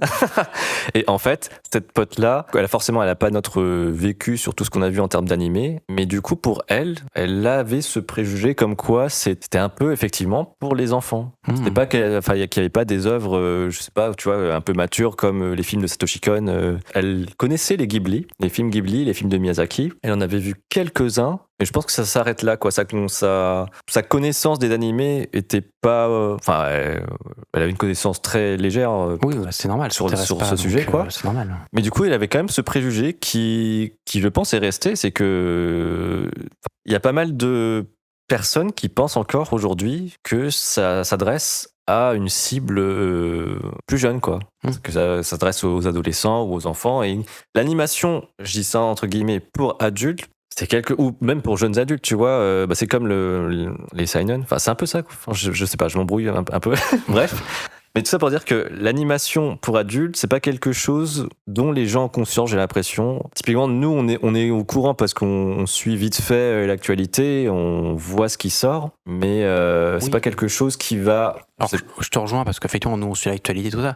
Après, aujourd'hui, c'est aussi quelque chose qui a explosé. Je veux dire, à l'époque, moi, au collège, je sais pas, il y avait les Japan Expo, je crois pas qu'il y en avait, tu vois. T'avais pas de convention autour de l'animé japonais. Après, je sais pas, mais peut-être très peu, tu vois. C'était vraiment vraiment très niche.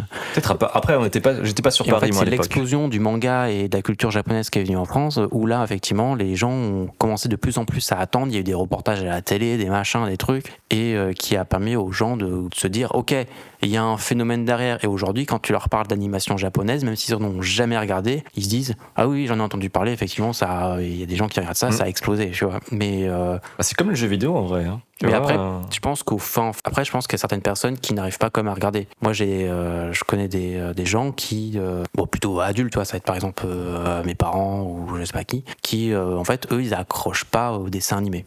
Ils rentrent pas dedans. Quel qu'il soit. Ouais, quel qu'il soit. En fait, ils n'arrivent pas à rentrer dans l'univers, et je pense qu'il doit avoir une espèce de barrière qui fait que, comme c'est du dessin animé, qu'ils se disent, je sais pas, c'est peut-être trop abstrait pour eux, ou c'est pas assez réaliste. J'ai un contre-exemple. Vas-y. Une carte piège. J'active ma carte piège. Ma mère, elle a regardé des animés. Elle a regardé Your Lie in April. Elle a regardé Silent Voice.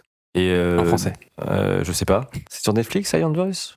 Non, je crois pas. Je sais plus. Elle a regardé Silent Voice et elle a regardé des films de Miyazaki. Et je sais qu'elle avait aimé. Donc tu vois, c'est pas forcément. Après, je te rejoins, mais je veux dire, je sais que moi, effectivement, par exemple, mon père, j'avais montré Princesse Mononoke. Ouais. Donc il y a quand même un truc assez adulte, quoi, tu vois. C'est quand même, voilà, ça rigole pas. Je sais, il va pas dire que c'était un mauvais film, mais il a pas accroché, quoi. Et notamment parce que c'était un dessin animé. Ah ouais?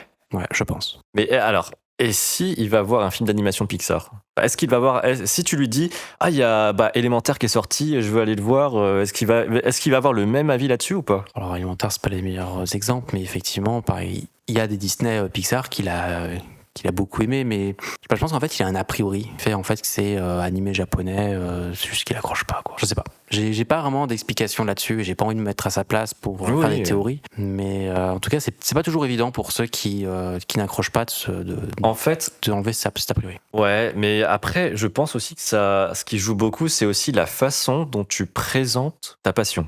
En fait, par exemple, ça m'est déjà arrivé plusieurs fois où tu rencontres des personnes qui sont super enthousiastes de parler d'une œuvre et c'est trop intéressant, mais des fois, elles vont être trop enthousiastes et pas forcément être à l'écoute aussi et te présenter le truc comme quoi c'est trop bien, il faut absolument que tu vois ça, et si tu vois pas ça, voilà, t'as raté ta vie. Bon, pas là, pas à ce niveau-là, mais...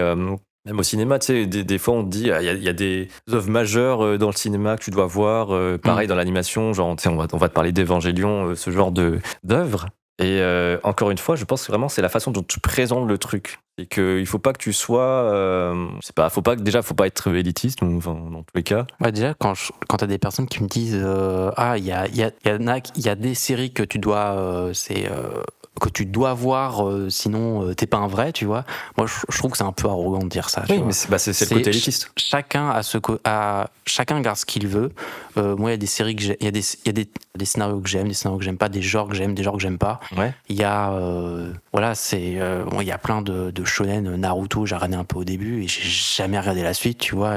Quand ça passait sur France 3 à l'époque ou TF1, je sais plus, j'ai regardé quelques épisodes, mais maintenant que j'ai commencé à y mettre, et moi les shonen, en général, j'accroche très moyen, tu vois. Ah ouais. Ouais. Moi, j'ai bien aimé Naruto. Je sais que c'est sûrement très bien avant. L'animé Après, ou le manga là? je parle de l'animé, je parle pas de manga. Je suis sûr que c'est très bien, mais j'ai eu. En fait, c'est le schéma qui est un peu toujours le même et ça m'intéresse pas. Moi, je m'intéresse beaucoup au scénario et il faut que ça aille un peu vite, tu vois. Les épisodes où shonen, on va le voir grandir, machin, c'est trop long, ça m'énerve. Bleach. Pourtant, je suis allé loin dans Bleach, mais c'est pareil, j'ai eu ce côté un peu où je me suis forcé à regarder. C'est la bonne époque quand même. Je me suis forcé à regarder, je vais pas dire que j'ai pas passé un mauvais moment, mais j'ai eu du mal. Fullmetal Alchemist, c'est un shonen. Ouais, mais tu vois, Fullmetal Alchemist, le scénario, il est beaucoup plus important, et puis il y a 50 épisodes. Oui. Tu vois, alors que les autres, il y en a 300. Oui, mais c'est pas le nombre d'épisodes qui va. En fait, c'est vraiment. Qui a pas la qualité. C'est vraiment. J'arrive pas à définir ce. Ok. Ce truc, j'aime beaucoup My Hero Academia. Demon Slayer, j'ai beaucoup aimé, mais c'est Bleach, Naruto, One Piece, j'avais bien aimé jusqu'à un stade, mais ça, faudrait que je lise les mots. Après l'animé, bon, on en a déjà parlé, mais ça prend un rythme un peu particulier. Et j'ai jamais plus accroché que ça. Et j'ai envie de reprendre en vrai, mais. Je sais que j'ai une amie qui vraiment me marte. son animé, son manga, c'est One Piece quoi. Oui, mais il y a de quoi en vrai. Elle a réussi à me faire lire le chapitre 1 de One Piece, le manga, et j'ai pas continué parce que peut-être la flemme, je sais pas. Mais je sens que ça peut me plaire. Moi, typiquement, si je dois découvrir One Piece aujourd'hui, ce sera en manga, parce que l'animé, j'ai pas la foi. Je sais pas pourquoi. Je comprends. C'est long, quoi. Ouais, je sais pas, tu vois, est-ce que là, si je te dis aujourd'hui. En vrai, on n'en a pas parlé, mais je sais que dans ton entreprise, vous regardez des animés. Oui. Vous avez une espèce de rituel, quoi. Un rituel, le terme est un peu fort. Non, mais oui, effectivement. En fait, j'ai découvert dans ma boîte que j'avais. À la base, j'avais 2 personnes qui regardaient des animés et en parlant, je disais tiens, ça peut être sympa, tu vois, un midi, on essaie de se mettre une fois par semaine, on regarde un épisode, 2 épisodes d'une série. Ils étaient chauds. Après, j'en ai fait un peu de bouche à oreille de quelques personnes avec qui je sais qui regardaient un petit peu, voilà. Et au bout d'un moment, on était une petite dizaine. C'était cool. En fait, chacun, soit il y avait des curieux, il y en avait certains qui étaient curieux et qui ne regardaient pas trop, mais étaient curieux. D'autres qui regardaient, voilà, ils vont sur Netflix, ils regardent une série, ils font tiens, ça a l'air sympa, j'ai envie de regarder. Et d'autres, effectivement, qui vont avoir vraiment un suivi sur l'actualité, un peu comme nous, quoi. Et il y a un peu de tous les genres. Et juste voilà, et en fait tu peux recommander tiens j'ai vu ça, c'est trop bien, tu devrais regarder ça, mais pas obligé d'une personne de regarder. Ouais, mais en fait en vrai les animés ça s'adresse vraiment à n'importe quel type de profil. Enfin il y a des œuvres qui mais il y a pour tous tous les quoi, genres, pour tout le monde quoi. Il y en a pour plus pour les enfants, il y en a pour les plus adultes, t'en as avec des scénarios qui sont vraiment très sérieux, limite traumatisants. Oui oui, il y a tout. Et en fait, dire que je peux comprendre que les gens aient du mal à rentrer dans un animé parce que ça peut avoir un chara-design, un style graphique un peu particulier. En vrai, mais faut pas être fermé d'idées, tu vois. Par exemple, je prends un exemple. Death Note, t'as quand même un dessin entre guillemets un peu pseudo-réaliste, tu vois. Enfin, oui, je vois ce que tu veux dire. Mais comme c'est un seinen, il y a c'est pas un One Piece, toi, où les visages vont un petit peu être exagérés à certains aspects et tout. Ça reste quand même des expressions qui sont un peu humaines, toi, de la réalité. On reste quand même dans un cas. Voilà. Je me dis, quand tu regardes un animé comme ça, tu restes quand même entre dessin animé et film presque. T'as un mélange entre les deux. C'est pas comme si tu proposais de regarder un Naruto à une personne qui connaît rien. Moi, je proposerais pas Naruto à quelqu'un qui regarde jamais d'animé, tu vois. Après, ce qui peut aussi, je sais pas, c'est une idée que j'ai là, mais si ça se trouve, il y a aussi effectivement le design qui peut peut-être rebuter. Imagine, tu vois Demon Slayer en vrai, tu sais, t'as des personnages qui ont des coupes farfelues ou même qui ont des cheveux roses avec des différentes couleurs, en fait, il y a des patterns. Les gens qui aiment pas forcément les animés, c'est aussi, ils ont ces clichés-là. Et il faut leur montrer que, non, en fait, les animés, c'est pas que ça. Oui, et c'est pas forcément aussi mal de regarder ce type d'animé. Typiquement, Demon Slayer, il y a des designs un peu farfelus. Oui, c'est très bien, quoi. C'est super bien animé. Et pourquoi je te parlais aussi on s'adresse à n'importe qui. Typiquement, quand on allait voir Psycho Pass, du coup, hier, dans la salle de cinéma, on était une vingtaine à peu près. Ouais, on était quand même pas beaucoup. Hein. Ouais, la salle était un peu perdue, mais.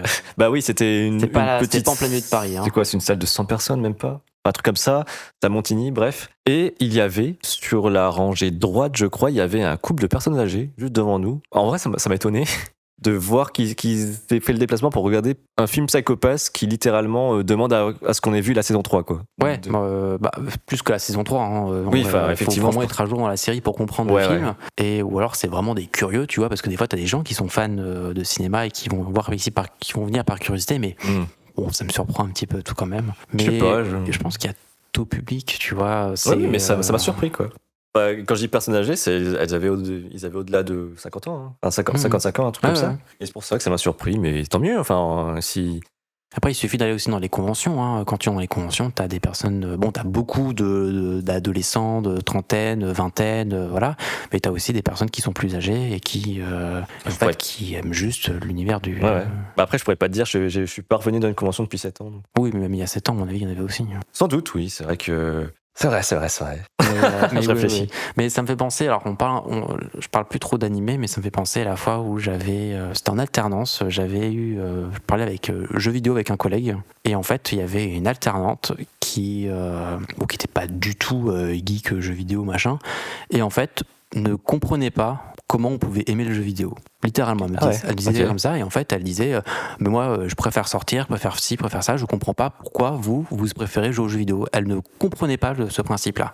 Et elle fait le jeu vidéo, vraiment les clichés de base, hein, tu tires, tu tues des gens, voilà, vraiment la personne qui s'est jamais renseignée, elle est vraiment. Elle avait peut-être juste vu des vidéos de Call of, tu vois. Tu lui en veux pas, mais c'est vrai que elle disait un peu un ton méprisant, tu vois, en mode c'est les vrais gens, c'est ceux qui sortent, littéralement. J'entends.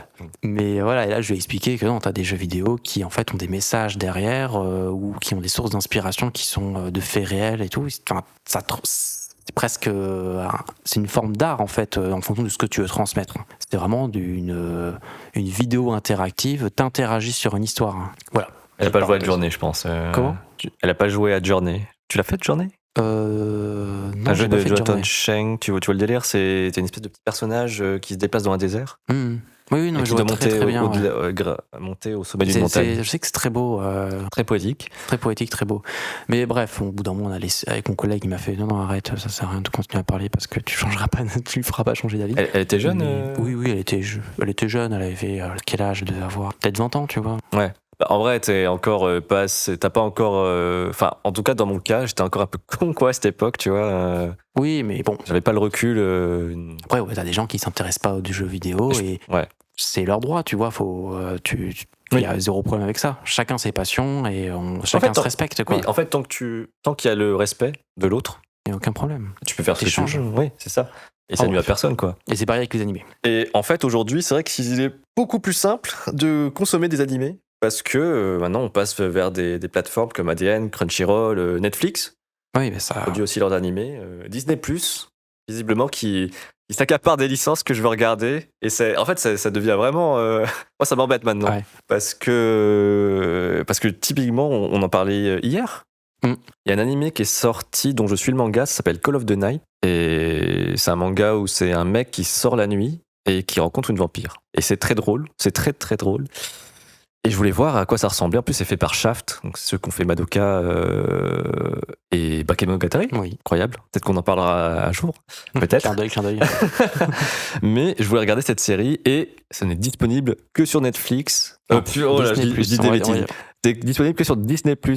Sachant que je n'ai pas d'abonnement Netflix, j'ai un seul abonnement maintenant, c'est Crunchyroll, parce qu'il y a un catalogue, enfin, c'est un peu the place to be maintenant si tu veux regarder des animés. C'est devenu compliqué entre toutes les plateformes. En fait, avant, il n'y avait aucun moyen de les voir, donc on regardait tous en streaming illégal. Ouais. Après, il y a eu des plateformes manga animés, Wakanim, ADN et Crunchyroll. Ouais. Bon, ils avaient compris que de toute façon, les gens, ils avaient l'habitude de regarder ça gratuitement sur Internet, donc ils montraient ça. Il y a une possibilité de regarder ça gratuitement, avec des pubs, mais légalement. Tu pouvais regarder ça légalement Et maintenant, bon, Crunchyroll, ça existe toujours, mais il y a Netflix qui fait ses propres animés, Disney+, qui aussi commence à récupérer des licences. Mais ça, c'est franchement, en fait, c'est vraiment compliqué aujourd'hui En fait, c'est cool parce que d'un côté, ils ont compris le potentiel des séries animées et Netflix en crée eux-mêmes, tu vois, que ce soit Castlevania, Cyberpunk, Oui. créer des choses, c'est génial, mais en même temps, c'est tout de suite c'est un cercle fermé et tu te dis en tant que fan d'animé, moi je veux regarder cette série-là et je suis obligé de regarder un abonnement. Je prends un abonnement pour regarder ça. Ah ouais, c'est ça. Et mine de rien, c'est pas donné quoi. Alors après tu vas me dire c'est gratuit, mais non, mais en bon, fait le vrai problème, je trouve, c'est que moi typiquement je veux regarder que cette série. Tu vois, comme là si on reprend l'exemple de Call of the Night ou un autre animé que je veux regarder, c'est Summertime Rendering. Ouais. C'est des animés un peu seinen. Et du coup, c'est disponible que sur Disney+, ok ? Mais moi, j'ai pas envie de m'abonner. En fait, j'ai pas envie de consommer du Disney+, j'ai pas envie de regarder les Marvel et les Star Wars, parce que ça m'intéresse pas. Moi, je veux juste regarder ces animés. Et t'es obligé de passer par un abonnement. En fait, tu pourrais pas, genre, juste... je dis de la merde, hein, genre louer sur une période... Enfin, pouvoir juste consommer une œuvre que tu veux précisément après, sur une période. Après, c'est pour ça, ils mettent des offres qui sont pas chères, tu vois, ou par exemple à 5 € par mois, et en qualité, on va dire, discutable, et après tu peux arrêter ton abonnement, tu vois, mais bon... Ouais, enfin... Mais ça reste un peu pénible maintenant. En fait, on retourne un petit peu où il faut aller un peu à gauche, à droite pour chercher les animés. Puis même, je me souviens qu'avant, même entre Crunchyroll, ADN et Wakanim, des fois c'est un peu pénible, tu vois. En fait, je me souviens qu'avant Crunchyroll, honnêtement, je regardais seulement en gratuit. Et c'est parce que c'était à l'époque où je regardais Parasite. Je sais pas si tu as vu. Ouais. Trop bien. Et par contre, j'étais abonné chez Wakanim. C'était 5 € là par mois. En vrai, c'était rentable. Une fois que tu as un salaire, enfin, tu payes 60 € l'année pour regarder des animés, c'est ok quoi. Et c'est un peu eux, je trouve, qui étaient un peu les têtes d'affiche quoi. C'était eux qui avaient le plus d'animés. Ils avaient Attack on Titan déjà. Ils avaient des animés, disons, qui étaient. Parce que pour moi, le Crunchyroll avait le plus d'animés. Mais Wakanim avait beaucoup d'animés phares. Oui, c'est ça. Ils avaient plus de hits. Enfin, ils avaient l'Attaque des Titans. Et Demon Slayer, c'était chez eux avant. Oui, Attack on Titan, Demon Slayer. Ils avaient vraiment des pointures. Et là, ils se sont fait racheter par Crunchyroll, qui s'est fait racheter par Sony. Et du coup, dans ma tête, je me disais, ah, mais super, ça veut dire que on tend vers ça, quoi. On va tout mutualiser, il n'y aura qu'une seule plateforme, un seul abonnement, trop bien. C'est pas encore le cas. Mais bon, il y a déjà un grand pas qui a été fait. Ouais, après, c'est déjà, tu as un moyen une plateforme pour avoir tous les animés japonais, à part ceux qui sont exclusifs Netflix, dans le sens où c'est Netflix qui les a créés, c'est déjà pas mal, tu vois. Mais bon, on va voir comment ça évolue avec le temps, mais c'est aussi, quand même, je trouve ça cool que les plateformes comme Disney+ et Netflix s'intéressent à ça, parce qu'ils ont compris ce potentiel de, ça plaide à plus en plus de gens. Et c'est génial, quoi. Netflix n'ont pas juste récupéré 2-3 séries animées parce que ils disent, les gens aiment ça, on va leur donner, quoi. C'est-à-dire qu'ils vont en créer eux-mêmes parce qu'ils voient du potentiel, que ce soit le Prince Dragon, par exemple, sur Netflix. Je sais pas si t'avais regardé. Les 3 premières saisons. Voilà. J'avais beaucoup aimé. Et c'est trop bien le Prince Dragon, tu vois. Et voilà, sans compter, je parlais tout à l'heure de Castlevania, Cyberpunk. Bon, après, ils font des trucs nazes, hein. Voilà, c'est comme ça arrive. C'est vrai qu'en fait, c'est une. Netflix, maintenant, c'est aussi une opportunité pour certains créateurs japonais. Tu vois, One Piece. Oui, bon, après là, ça reste quand même. Au bout d'un moment, en fait, je pense que si c'est pas Netflix qui l'aurait fait, quelqu'un d'autre l'aurait fait un jour, tu vois. Le live action. Ouais, je sais pas. Mais c'est une autre façon de pouvoir créer des projets, quoi, au final. Oui. Et dans le cas de Netflix, en fait, ça me dérange pas parce que je sais que c'est pas comme ce que fait Disney+. Ils récupèrent pas des licences, tu vois. Ils créent leur propre projet. Ouais, c'est ce que je disais. Ouais. Donc, ok, tu vois, et pas de souci. Mais Disney+, c'est plutôt, on a vu que vous aimez les animés, on va prendre des licences. On va vous en donner. Hein. Faudrait que je regarde, faudrait que je me renseigne sur ce qu'ils ont d'autre. Mais oui, j'ai l'impression que maintenant qu'il y a une rubrique aussi qui se destine à un public peut-être plus mature. Là, j'avais vu une série animée, c'était sur King Kong. Ok. C'est Skull Island, quelque chose comme ça. Ouais, ça me parle de nom. Et en vrai, c'est moyen. Ouais. C'était très moyen. Ça cesse regarder, mais c'est pas ouf non plus. Que bon, après, c'est toujours difficile de faire des animés qui sont un peu originaux. Oui, après, ça s'applique à n'importe quelle œuvre. Hein. Oui, bien sûr.